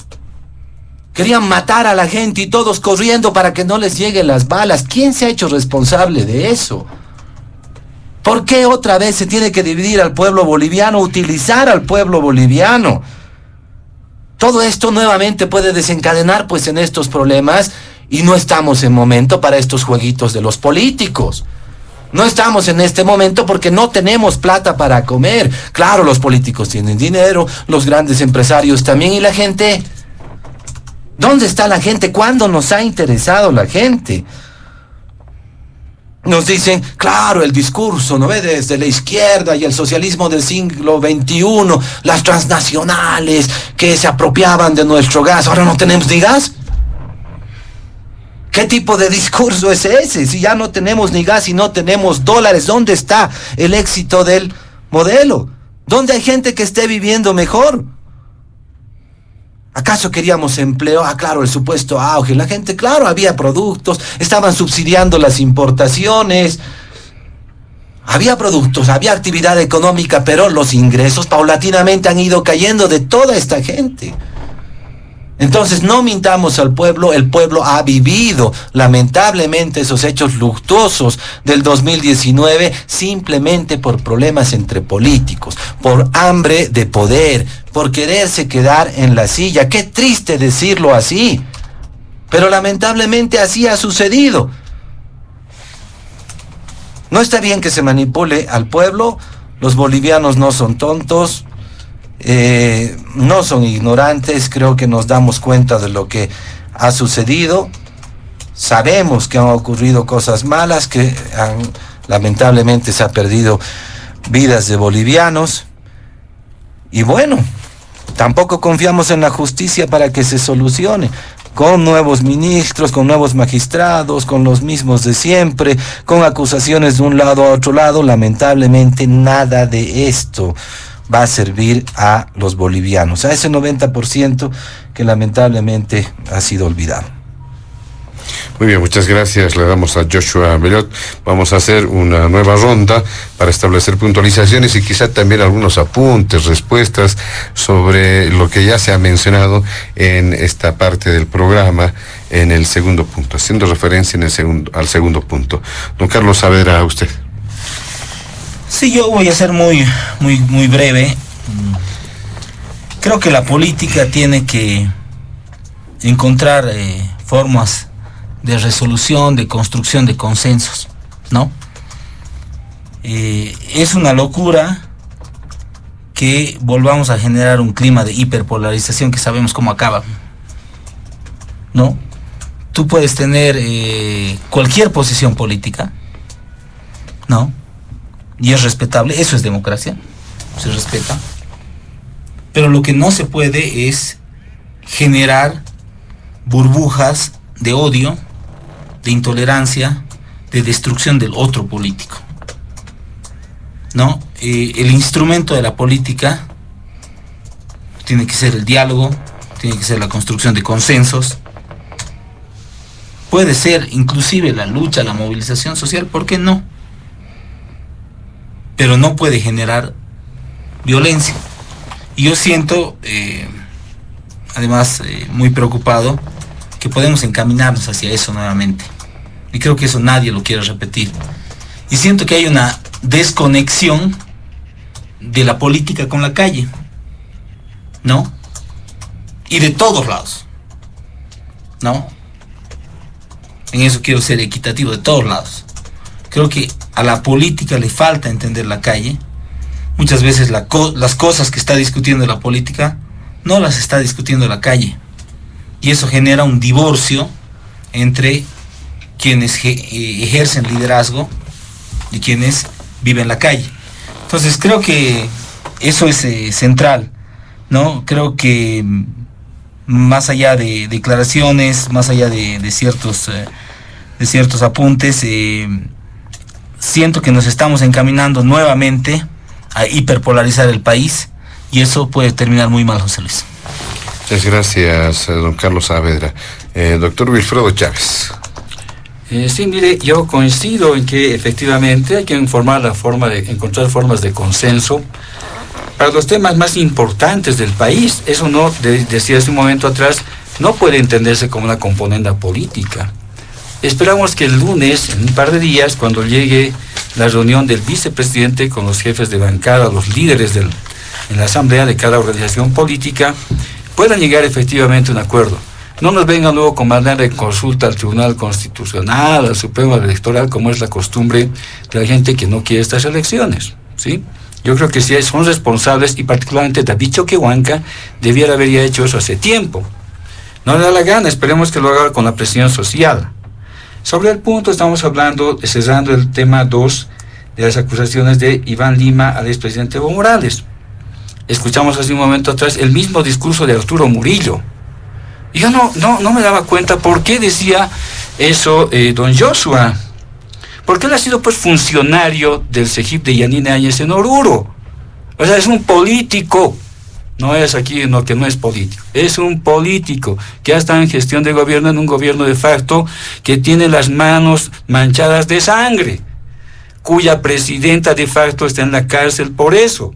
Y por eso el odio a todo lo que planteamos nosotros, a los políticos, los marxistas. Ahora sabemos por qué. No había sido pues analista, había sido un político más. Entonces, de tal cual, yo creo que podemos tratar de político a político y no de un ciudadano libertario, no. De político a político. Y lo que han hecho con el país es robarnos en la pandemia. Los respiradores es el ejemplo más claro. Robarnos con el tema de Murillo, cuando mentí y decía se han disparado entre ellos. ¿Qué dijo el informe del GIEI? Ejecuciones sumarias. Cuando dice que querían hacer volar la planta de Sencata, como ha mentido hace un momento atrás, ¿qué dice el informe del GIEI? En ningún momento se pudo siquiera pensar en eso, porque no habían los elementos, y lo que ha hecho la gente en tracción es que caiga una pared, que puede caer haciendo fuerza. Y lo ha demostrado técnicamente porque el informe tiene más de 1000 hojas. Les decía, por eso revisemos el informe del GIEI para no seguir mintiendo. Entonces, si estamos en ese escenario, los voceros de Murillo siguen teniendo palestras, está muy bien, eso sí que es democracia, pero que no le mientan al país. El país ha elegido y ha votado de un puntapié a esa gente ladrona que estaba en el gobierno de facto en las elecciones del 18 de octubre del año 2020. Y quieran o no, ha votado por el MAS, sabiendo que estaba Morales por detrás. Eso es democracia. Y entonces, si no quieres reconocer eso, que ese pueblo al que dice que le hemos quitado poco más todo, mentira. El pueblo tiene en su memoria y en su conciencia que el mejor gobierno que ha tenido es el gobierno del MAS, desde la propia nacionalización, que ha recuperado los hidrocarburos para los bolivianos y bolivianas, y con esos dineros y otras nacionalizaciones se ha podido mejorar las condiciones de vida. Basta con salir un poco de lo que era La Paz, que era la ciudad, y lo demás era aldea. Basta con ver caminos y en cada pueblo ver dignidad, ver escuelas por lo menos dignas, que haya llegado la energía eléctrica, que haya llegado el agua potable, que haya llegado la esperanza. Y ahí está lo azul. Lo que no van a poder borrar justamente es eso. Y que deben enjuiciar al líder histórico que ha encabezado ese movimiento político y que ha gobernado el país por el voto del pueblo, no por golpe de Estado. Creo que es una gran desfachatez, y pienso yo por lo menos que debiéramos esperar mínimamente o de manera oficial una disculpa del gobierno. Si no se hace de esa manera, es que están a favor de las declaraciones de Iván Lima. Esperemos que sea así. Muchas gracias, doctor Wilfredo Chávez. Para finalizar este segundo punto, don Joshua Bellot. Gracias. Qué paradójico, ¿no? Quieren enjuiciarlo los mismos masistas a su gran líder histórico que todo lo hizo bien. Bueno, así son las peleas políticas, así son las peleas por el poder. No entiendo por qué debemos exasperarnos en una conversación y en un programa en el que la idea es que podamos, no sé, pues converger en algunas ideas, o no importa diverger, pero la idea es darle al pueblo distintos puntos de vista. Claro, es que parece que hay desesperación, ¿no? Están en un momento álgido, en un momento crítico en que la cuerda ya se está a punto de romper, ¿no? O sea, si el MAS no ha desaparecido como tenía que desaparecer legalmente, porque lamentablemente el gobierno de Yanine Áñez no lo ha hecho, pese a que ha habido fraude, pese a que ha habido tantos problemas, la sigla debía desaparecer, pero eso era lo justo, eso era lo legal, pero bueno, no se dio, pero parece que ahora entre ellos sí van a tener éxito. Realmente se van a convencer de que son de la derecha 1, la derecha 2, y van a desechar a su instrumento político. No van a lograr tener sigla. Y el gobierno quiere, pues, deshacerse de Evo Morales, cierto, porque el ministro Lima seguramente estará en campaña para el que el presidente Arce vuelva a la reelección. Y seguro de aquí a otros 5 años va a querer también la reelección. ¿Por qué? Porque los políticos de izquierda se encaraman para el poder, para vivir bien a costa del pueblo. Ellos se quedan bien y el pueblo se queda pobre. El pueblo se queda jodido, perdón que utilice el término, pero lamentablemente no solo se ha repetido esta historia en Bolivia, ya vemos el caso de Venezuela, ya vemos el caso de Nicaragua, Cuba, por supuesto. Entonces hay pues ejemplos históricos que nos dicen cómo va a terminar. ¿Seremos los bolivianos o estaremos dispuestos los bolivianos a aceptar que esto nos pase? ¿No deberíamos pedir cambios estructurales en la economía y en la política? ¿No deberíamos sanear la justicia? Nos dice que el pueblo tiene dignidad y claro, educación no, porque han mandado al tacho la educación, han mandado al tacho la salud, porque claro, les interesaba más pues sus gastitos aparte, las empresas públicas, por ejemplo. 70 empresas públicas o 75 que no ganan plata, que están en déficit, que utilizan más presupuesto que salud y educación juntas. Esas son las prioridades del modelo. A eso nos han llevado y la gente dice amén, porque claro, se preocupa por trabajar cada día, se preocupan por tener plata, no les interesa estos problemas políticos, no les interesa si Evo o Arce son el presidente, les interesa qué pueden ganar del poder, si tienen algunos amigos y punto. Están dedicados a sobrevivir, porque lamentablemente el modelo nos ha empobrecido. Eso dicen las propias cifras del gobierno, y no de estos 3 últimos años, desde el 2006 se han farreado la riqueza de los bolivianos. Me pueden decir que hay escuelas, lo que sea, no, el punto no es lo que han hecho, el punto es qué podían haber hecho con toda esa riqueza, con 50.000 millones de dólares de la renta petrolera. Se podían hacer maravillas en este país, pero nos han robado, han despilfarrado la riqueza de los bolivianos. Y repito, eso dice las cifras, no es un invento, no es mi punto de vista. Lamentablemente, Bolivia está al borde del abismo y estas peleas políticas, que son una podredumbre, nos van a llevar a ese abismo y nos van a enterrar. Si estamos dispuestos a querer eso como bolivianos, muy bien. Sigamos entonces insultándonos, sigamos odiándonos, sigamos con alusiones personales. Muy bien, si de eso se trata, pues vivamos así, en guerra constante. No vamos a llegar a ningún lado. Qué pena lo que está pasando con Bolivia y ojalá, como dice Carlos, podamos reflexionar, no solo los masistas de las dos alas, sino también los de la oposición, todos los bolivianos, para que podamos sacar de este entorno, dejemos de perjudicarnos tanto y dejemos de privilegiar solo el juego político, que lo único que quiere es poder. Pensemos, de verdad, pensemos en los bolivianos. Muy bien, muchas gracias, don Joshua Bellot.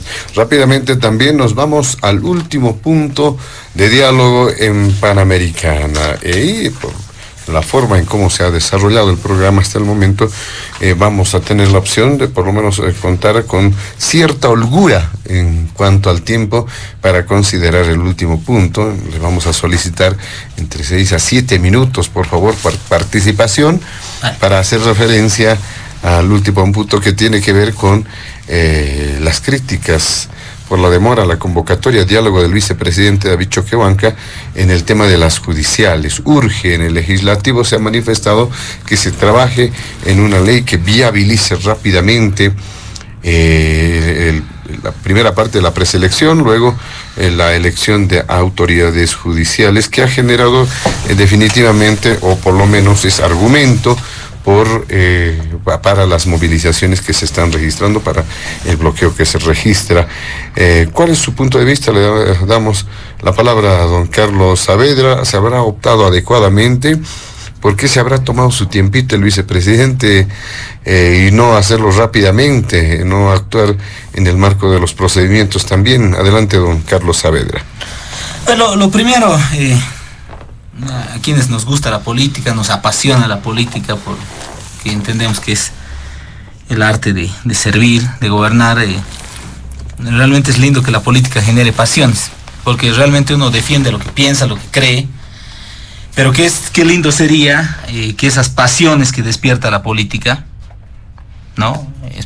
Hermosas para quienes nos levantamos y todo el día estamos pensando en política, se puedan resolver en mesas de diálogo, se puedan resolver a través de conversación, no a través de balazos, no a través de milicos, no a través de fuerza pública, de ningún lado, ¿no?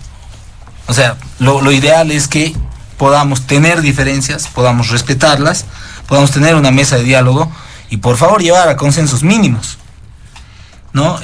Yo soy muy crítico de cuando se hacen los ataques, ahora estás aliado con el que nunca deberías haberte hablado. Eso no me parece. Yo creo que en Bolivia tenemos que volver a entender en su real dimensión que en la democracia hay construcción de consensos mínimos, y por más de que estemos en las antípodas del pensamiento, tenemos que sentarnos en una mesa a resolver nuestros problemas. Ya lo decía Clausewitz, ¿no? La guerra es la continuación de la política por otros medios, y nadie quiere llegar a la guerra. La guerra es dolorosa, la guerra genera muertos, y por lo general la pagan los que menos tenían responsabilidad, no la pagan los que estaban en las mesas tomando decisiones. En esa lógica, primero creo que es importante que se abra un espacio de diálogo, ¿no? Es importante que se abra un espacio de diálogo y ojalá llegue a un buen fin. Que realmente este espacio de diálogo nos saque de esta lógica de hiperpolarización, de esta lógica de querer generar una conflictividad que le hace daño a la economía, que le hace daño a la política, que le hace daño al pueblo. Se han tomado algunos días, posiblemente se lo podía haber convocado el diálogo antes. Ya hubo un intento de diálogo que fracasó, porque no estaban todos, ¿no? El diálogo que convocó, valorable por parte del presidente del Senado, de Andrónico, no tuvo la participación de todos los actores porque no tuvo un proceso tampoco previo de preparación, ¿no? Yo de verdad espero que estos días que están pasando antes del diálogo sirvan para construir algunos consensos mínimos para que el día lunes se puedan sentar en una mesa y generar soluciones. A veces es importante invertir 24, 48, hasta 72 horas. Y creo que esa también debería ser una señal para decir, bueno, arranca el diálogo y también le pongamos pues un cuarto intermedio a los bloqueos. De uno y de otro lado, mostremos grandeza política. Resolvamos en una mesa para que las pasiones que genera la política no se desborden. Para que sea la Asamblea Legislativa Plurinacional, no el espacio de confrontación, ni el espacio de show mediático, porque a mí me genera muchos sentimientos ver que en la Asamblea hoy se corre encima de las bancas, se pelean, se canta, o sea, es realmente decadente lo que pasa en la Asamblea, y lo menos que se hace es construir consensos. Entonces esperemos que estos días hayan servido para hacer una preparación previa del diálogo, y que el día lunes, cuando arranque el diálogo, le demos la buena noticia al país de que va a haber un horizonte de futuro en ese diálogo, pero de que también se van a suspender las medidas de hecho, porque no podemos tampoco tener a la gente más humilde presa de bloqueos mientras hay un diálogo. Si estamos dialogando, pues dialoguemos, pero no nos pongamos condicionantes y no nos generemos presión mientras se desarrolla. Entonces esperemos, por el bien de todos los bolivianos, que haya una construcción de consensos y que a partir de este proceso de diálogo se encuentre una solución. Muy bien, muchas gracias, don Carlos Saavedra. Doctor Wilfredo Chávez, en este último punto del programa, 6 a 7 minutos, adelante. Gracias. Mire, lo que yo encuentro es que las críticas que se han dado al vicepresidente por la demora en la convocatoria a diálogo, y en realidad debía ser una sesión, son absolutamente fundadas y adquieren un realce especial, porque esta actitud, que poco más implica una lenidad marcada de parte del vicepresidente y de su forma de trabajo, nos dice mucho del carácter político que tiene para el vicepresidente y el gobierno el no querer llevar a cabo las elecciones judiciales. Ellos, les reitero, si van a una asamblea completa, es decir, la reunión de las dos cámaras, sin duda alguna no tienen ninguna posibilidad de salir adelante. Y la única opción que tienen de gobernar es a través o de decretos, dictadura, o de estos jueces prorrogados, con la sala cuarta de por medio. Ahí se han convertido una sala ya no vigente del Tribunal Constitucional en un factor de poder. Una minoría tan eficaz que cogobierna el país. Basta ver simplemente los parientes que tienen estas dos autoridades de la Sala Constitucional Cuarta en el órgano ejecutivo. Hasta en la embajada de Bolivia en la OEA, la esposa de Hurtado, no sé si ahora sigue, pero está mucho tiempo. ¿Con qué mérito, pues? Yo digo que esa componente, ese compromiso que tiene el gobierno David Choquehuanca con estos jueces, les obliga a ser leales con ellos y no convocar a este diálogo y no convocar a asamblea para que se pueda cumplir el mandato de la Constitución y no sigan bloqueando los intentos que se han hecho por llevar adelante las elecciones judiciales. Yo entiendo que existen tiempos, consultas, en fin, pero de ninguna manera eso se puede superponer a un mandato constitucional. Y el mandato constitucional es bastante claro y taxativo. Elecciones de autoridades, no prórroga de autoridades. Eso no se puede cambiar. Pero salen a defender el ministro de Justicia, que debe cumplirse la sentencia, otras autoridades o exautoridades, hacer defensa común de los prorrogados. Yo no tengo nada, conozco muchas personas que son buenas personas, pero ya han vencido en su mandato, pues, no hay nada que hacer. Y creo, por lo menos por el bien del país, ellos debieran pensar que cada acto que realizan puede ser tildado de nulidad, de acuerdo al artículo 122 de la Constitución Política del Estado. Eso es lo más grave. Vician de nulidad. Si no pueden con las salas grandes, ahora han acudido a las salas constitucionales locales. Una sala se ha atrevido, decía, a amputar la facultad de interpelación que tienen, aduciendo el derecho al trabajo de los ministros. O sea, es decir, no es parte de su trabajo, les perjudica su trabajo ir a una interpelación y les da una medida cautelar mientras no se resuelva por el Tribunal Constitucional, que ahora de hecho está caduco. ¿Eso va a quedar vigente? ¿Puede ser vigente eso? Entonces le van a decir mañana un juez, no gobierne, no cobre impuestos, y va a decir ya, porque le dice una sala, ¿qué hace esto? Por favor. De esa manera se ha prostituido esta justicia constitucional en favor de darle gobernabilidad precisamente a lo que les queda a la gestión de gobierno por haberse apartado de su instrumento político que le llevó al gobierno.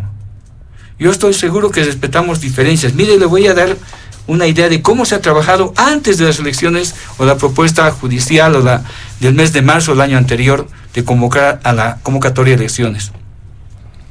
La Facultad de Derecho de la Universidad Mayor de San Andrés, donde soy docente hace muchos años, ha realizado una propuesta de reforma del sistema judicial, que es la única, creo, reforma, una propuesta seria que se ha realizado con un análisis completo del sistema judicial.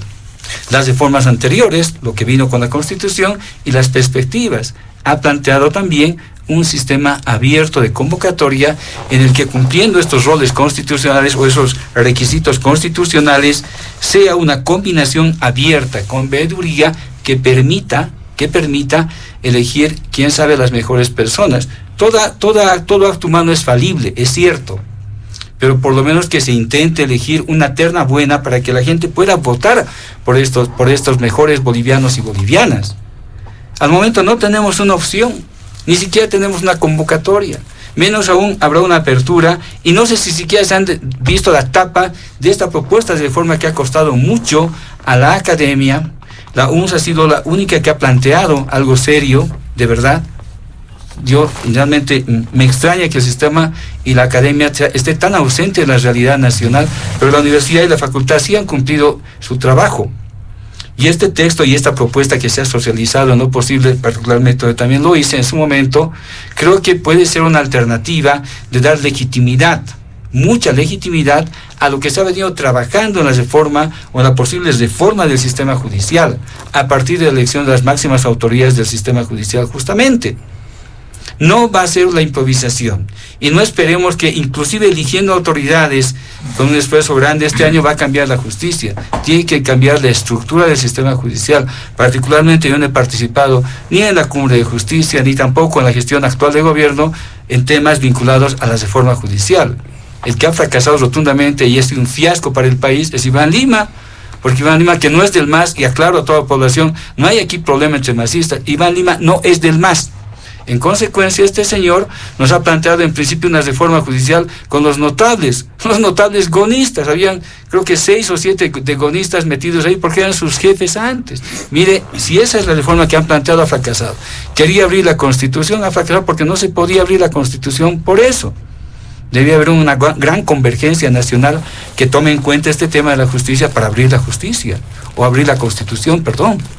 Y no ha ocurrido aquello. Luego ha venido con otro intentón, y al final, ¿a qué se ha resumido? Al coteo de cargos, que se menciona que si no pasa por el Ministerio de Justicia no se elige jueces, vocales o autoridades. A eso se reduce el sistema de justicia. La reforma, pues no se ha cambiado nada. Y en eso tienes razón, Joshua, no ha cambiado nada en eso. Si hemos llegado a ese extremo, hay que cambiarlo, pues. Seremos como los jacobinos en ese sentido. Cambiemos todo de una vez. Pues podemos hacerlo si hay un consenso. Que yo me acuerdo en acuerdos democráticos de partidos grandes el año 91, la reforma electoral se ha dado justamente por un gran acuerdo nacional. ¿Por qué no pensar en algo así para la reforma que tenemos que hacer en este tema sustancial que tenemos de la justicia? Y no solo la elección de los y las magistradas, sino el conjunto del sistema judicial que necesita cambiar. Gracias. Muchas gracias, doctor Wilfredo Chávez. Para finalizar, Joshua Bellot, también los últimos 7 minutos del último punto. Gracias. Claro, nos dicen Iván Lima no es del MAS. Yo no sé, el presidente será del MAS, los otros ministros serán del MAS. Que yo me acuerdo, en su estatuto dice que todos los que trabajan para el estamento público deben estar inscritos en el MAS, ¿no? Un estatuto totalmente anticonstitucional, es una desfachatez, pero bueno, como todo en el país, ¿no? Lamentablemente, y yo debo decirlo así con mucha claridad, el MAS tiene la mayoría en el Parlamento. Bueno, ahora sabemos que tenía la mayoría en el Parlamento porque se han peleado. Y el hecho de que se hayan peleado, ¿será culpa del pueblo? Entonces, podemos acusar al Parlamento de que no ha cumplido su trabajo y no ha llamado a elecciones judiciales. ¿Por qué? ¿Porque el gobierno se ha descuidado? ¿Porque los parlamentarios se han descuidado? ¿O porque esta pelea entre masistas deja al pueblo sin justicia? Porque los masistas no se pueden sentar en una mesa a negociar o a cotear, si quieren, no importa, o a ponerse de acuerdo para llamar a elecciones. No les interesa. Porque el MAS nunca ha sido un partido democrático. Porque lo que quieren, como decía hace un rato, es pelearse por quién tiene el control sobre el sistema judicial. Esa es solamente la pelea. Los socialistas están acostumbrados a querer el poder para sí solos y quieren dialogar solo cuando se sienten perdidos. pero cuando están ganando imponen. Y eso ha ocurrido durante todos estos años. Por eso la justicia ha estado cooptada, por eso el poder electoral ha estado cooptado, por eso el parlamento ha estado cooptado, porque había un autoritarismo, una imposición, un poder ejecutivo que lo tenía todo. Y claro, como los masistas estaban mal acostumbrados y ahora son los masistas 2 o los masistas recargados, no sé, claro, están mal acostumbrados a hacer eso, pero ahora resulta que los masistas, uno se les dan la vuelta y claro, qué gran conflicto, ¿no? ¿Pero este será un conflicto del pueblo? No. Hace un rato he dicho, al pueblo no le interesa quién entre de magistrado, ni los conocemos. ¿Acaso hemos votado por ellos? Claro, hemos votado con el nulo y con el blanco, pero les ha valido porque la democracia no existe. Para ninguno de estos gobiernos ha existido. Tenían que entrar nomás los magistrados con 0.5% de voto, listo. Así se hizo, se impuso. ¿Por qué? Porque estaban ganando. Cuando la economía está en contra, cuando hay crisis, incluso política, cuando están divididos, claro, ahí ya la actitud cambia. Y claro, ahora dicen que van a llamar a una negociación, ojalá lo hagan, yo dudo mucho, para mí es simplemente un estratagema, es un engaño. Yo creo que al gobierno y a la otra ala del MAS le conviene estos conflictos. Por un lado se van a deshacer de Evo Morales, que me parece que ese es el objetivo. Y está bien, pues hagan lo que quieran los políticos, el pueblo estará expectando. Y decía hace un rato, pues si el pueblo quiere mantener esto, está muy bien, habrá que respetar. Pero ojalá no sea así, ojalá realmente les digamos a nuestras autoridades, a nuestros políticos, que no son demócratas, se disfrazan de demócratas en algunos casos, no son pacifistas, que piensen un poquito en los bolivianos. Pactar no es malo, acordar no es malo. El presidente en un discurso dijo, se quieren cuotear los cargos. Yo creo que hasta el cuoteo es pues mucho mejor de lo que estamos viviendo ahora. Por supuesto, nadie está de acuerdo con la autoprórroga. ¿Quién podría estar de acuerdo? Está mal. Pero así no vamos a cambiar la justicia. Qué bien que la UNCE y alguna universidad más, espero, tengan algunas propuestas para cambiar la justicia. Ojalá nuestros políticos y nuestras autoridades lean estas propuestas, pero creo yo que el pueblo boliviano merece respeto. Por favor, políticos de hoy en día, respeten al pueblo boliviano. La gente no la está pasando bien. Hay una crisis económica que se la niega. ¿Por qué? Porque el modelo económico y político del MAS es autoritario y ha confiscado la riqueza de los bolivianos durante todo este tiempo. Probablemente pongan excusas, probablemente pongan buenas cifras, probablemente nos digan que la solución es la sustitución de importaciones, pero bueno, ya sabemos que eso es solo discurso, no funciona. Han llegado a la desfachatez de decirnos que se está importando menos alimentos y bebidas en el país, y esto ya ocurre desde hace 3 años, porque además los precios de los alimentos y las bebidas han subido, importados, han subido en más de 50% los últimos 3 años, pero nos han dicho que esta disminución se debe a la sustitución de importaciones. ¿Quién produce alimentos en Bolivia? Pues nadie, cada vez se produce menos. ¿Por qué? Porque el modelo ha privilegiado a los políticos, a esta oligarquía, y eso se va a seguir haciendo. Nadie quiere cambiar el modelo, todavía les resulta. Mientras el pueblo siga aguantando y los políticos sigan tranquilos, felices y con dinero, pues todo va a estar bien. Si la situación cambia, entonces nuevamente el pueblo se tendrá que levantar, nuevamente el pueblo querrá quitarles este poder excesivo a los políticos, pero ojalá los políticos y los intelectuales de este país cumplamos nuestro rol, dirigir a la población, dirigir al pueblo y decirle, esta es la nueva alternativa. Eso es lo que el pueblo necesita, un cambio estructural en este modelo ladrón, porque nos ha robado la riqueza. Ojalá realmente podamos optar por nuevos caminos para Bolivia. José Luis, quiero agradecer a Panamericana por la invitación y pues será hasta alguna otra oportunidad. Muchas gracias, buenas tardes. Bueno, de esta manera, amigos de todo el país, llegamos a la finalización de Diálogo en Panamericana. Agradecemos la presencia de nuestros invitados especiales de este fin de semana, al analista Carlos Saavedra, también al ex procurador del Estado Wilfredo Chávez y también al analista investigador Joshua Bellot. A nombre de la dirección de Panamericana, la planta ejecutiva y quien les habla, José Luis Flores, el compromiso de que el programa retorna el siguiente fin de semana. Permiso. Diálogo en Panamericana.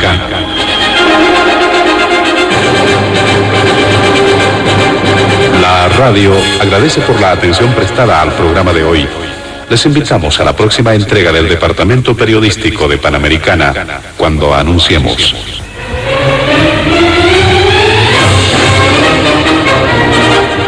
Diálogo en Panamericana.